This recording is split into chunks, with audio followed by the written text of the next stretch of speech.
Je suis le bon berger qui donne sa vie pour ses brebis.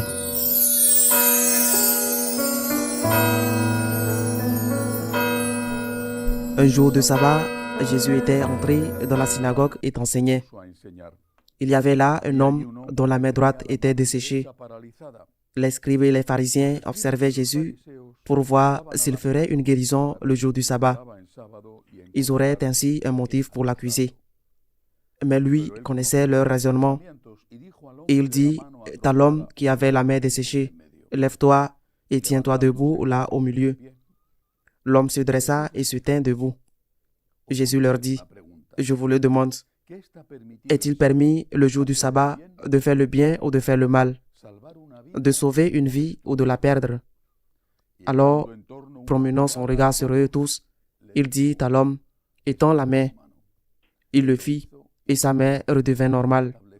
Quant à eux, ils furent remplis de fureur et ils discutaient entre eux sur ce qu'ils feraient à Jésus. Acclamons la parole de Dieu. Nous ne devons jamais nous lasser de dire et de pratiquer que la loi suprême du chrétien est la loi de l'amour. La loi de l'amour à l'imitation du Christ. Non pas la loi de l'amour comme le monde le dit, qui très souvent, de plus en plus souvent, n'a rien de l'amour véritable. Mais sous ce nom, ce qui est caché, c'est l'égoïsme. La loi de l'amour à l'imitation du Christ. Cette loi est la loi suprême du chrétien. Aimez et faites ce que vous voulez. Mais aimez. Aimez à l'imitation du Christ. Quand j'étais adolescent, vers l'âge de 14 ou 15 ans, et peut-être plus tôt, mais à cette époque, je m'en souviens très bien. J'ai traversé une période qui a duré assez longtemps. Je pense plusieurs années, bien que je ne puisse pas le dire exactement, une période de scrupules. Les scrupules sont une maladie terrible. Cela doit être quelque chose de semblable à la dépression. C'est une maladie terrible qui ruine votre vie, rend votre vie amère. Tout me semblait péché. C'était une période très difficile pour moi. Comment me suis-je débarrassé des scrupules? J'avais lu. J'avais toujours des doutes. Est-ce que c'est un péché? Est-ce que ce n'est pas un péché? Et c'était vraiment un cauchemar. Et j'avais lu qu'en cas de doute, il fallait choisir ce qui vous coûtait le plus, ce qui vous faisait le plus souffrir, ce qui vous coûtait le plus. Eh bien, c'était une formule. Eh bien, en cas de doute, je choisirai ce qui me coûte le plus. Et puis, je me suis rendu compte que ce n'était pas la voie. En cas de doute, choisir là où il y a plus de souffrance. Ce n'était pas la voie. Et c'est là que j'ai compris qu'en cas de doute, il fallait choisir là où il y avait plus d'amour. Mais pas plus d'amour comme un caprice. Mais pas plus d'amour comme un caprice, comme plaisir, comme consentement aux instincts. Mais plus d'amour comme véritable amour à l'imitation du Christ.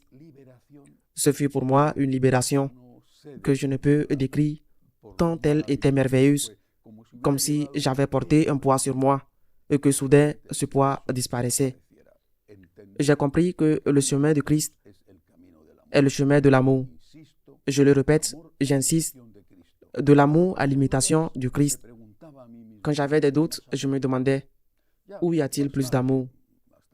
Plus tard, quand j'étais prêtre, j'ai découvert que je devais demander à Jésus de faire preuve de discernement, de lui demander ce qu'il ferait. Mais au fond de moi, dès l'adolescence, j'ai appris à le faire de cette façon. Où y a-t-il plus d'amour? Je ne me suis donc pas demandé ce que le Christ ferait à ma place, mais je me suis demandé où il y a plus d'amour. Très souvent, là où il y avait plus d'amour, il y avait aussi plus d'efforts. Plus, je n'ose pas dire de souffrance, mais plus de sacrifice. Là où il y avait plus d'amour, ça coûtait plus cher. Parce que l'amour, c'est sortir de soi. L'amour, c'est renoncer à soi-même. L'amour, c'est penser à l'autre avant de penser à soi. L'amour aussi est, plus tard, je l'ai découvert aussi quand j'étudiais pour devenir prêtre, en étudiant la psychologie. Certains des successeurs des disciples qui avaient répudié leur maître Freud ont parlé de cela, que l'amour était un vide pour vous remplir d'une autre manière, dans la mesure où vous pensez à l'autre avant de penser à vous. Vous vous videz, mais ce vide est précisément ce qui vous remplit, dans la mesure où vous pensez à vous avant l'autre. Apparemment, vous vous remplissez et pourtant, c'est quand vous vous videz vraiment. Le Seigneur l'a dit. Il avait dit, « À quoi sert à un homme de gagner le monde entier s'il perd son âme ?» C'est que penser à soi, c'est peut-être chercher à gagner le monde entier. Mais en perdant son âme, on perd la paix intérieure. On perd le vrai bonheur. Donc, en revenant à l'évangile d'aujourd'hui, la confrontation traditionnelle et typique entre notre Seigneur et les pharisiens apparaît à nouveau sur le respect du sabbat. Le Seigneur n'abolit pas les lois. Le Seigneur n'est pas anarchiste. Nous avons des devoirs à accomplir. Ces devoirs font partie de la volonté de Dieu et ces devoirs sont très variés.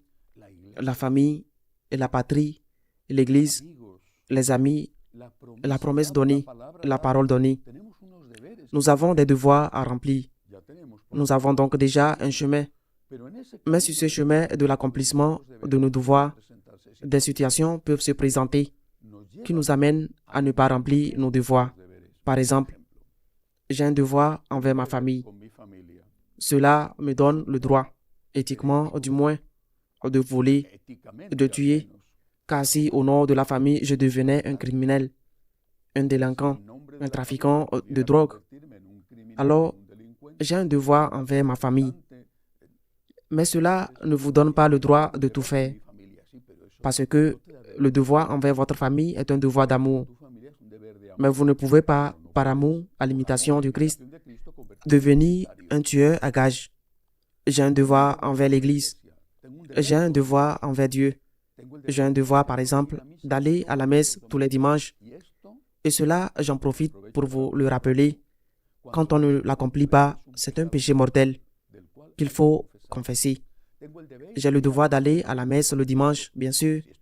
Si je suis malade ou si les églises sont fermées, comme cela s'est produit pendant l'épidémie, je ne peux naturellement pas y aller. J'ai le devoir d'aller à la messe le dimanche. Et si, en allant à la messe, je tombe sur un accident de circulation et que les personnes blessées, peut-être gravement blessées, ont besoin d'aide, que dois-je faire? Dis, je dois aller à la messe et si je traîne, je serai en retard à la messe et j'ai un devoir envers Dieu. Ou bien dire, je vais essayer d'aller à la messe à un autre moment. Et si je ne peux pas aller à la messe aujourd'hui, le Seigneur sait pourquoi je le fais. Et je resterai là pour aider, au moins en appelant l'ambulance, en appelant la police, en essayant d'aider certaines personnes qui ont besoin de moi. Notre devoir est celui de l'amour. C'est notre première obligation. C'est notre chemin vers la sainteté. Et s'il savait que l'amour nous oblige à enfreindre une loi, parce qu'à l'époque, elle tombait le jour du sabbat, eh bien, nous l'enfreignons non seulement avec une conscience claire, mais en sachant que c'est la volonté de Dieu. Mais j'insiste, la loi de l'amour est l'imitation du Christ, pas le caprice, pas les instincts, les passions, pas la justification de faire ce que le corps me demande, ou au fond, mon égoïsme, en lui donnant le joli nom de loi de l'amour.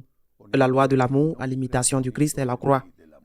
La loi de l'amour conduit à la croix et conduit à l'accomplissement de mes obligations.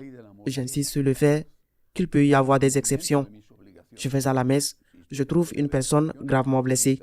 Je reste et j'aide cette personne. Je verrai plus tard comment la messe est organisée. Mais la loi de l'amour passe toujours par la générosité, le sacrifice, par le renoncement à soi-même. Et c'est cela, la loi de l'amour. Et c'est toujours difficile. Et c'est pourquoi, pour être des chrétiens qui imitent le Christ, et comme c'est toujours difficile, nous devons continuellement demander l'aide de Dieu. Et quand nous ne le faisons pas, quand nous avons été soumis à la loi de l'instinct et non à la loi de l'amour, nous devons immédiatement demander pardon, nous confesser et recommencer. Qu'ainsi soit-il.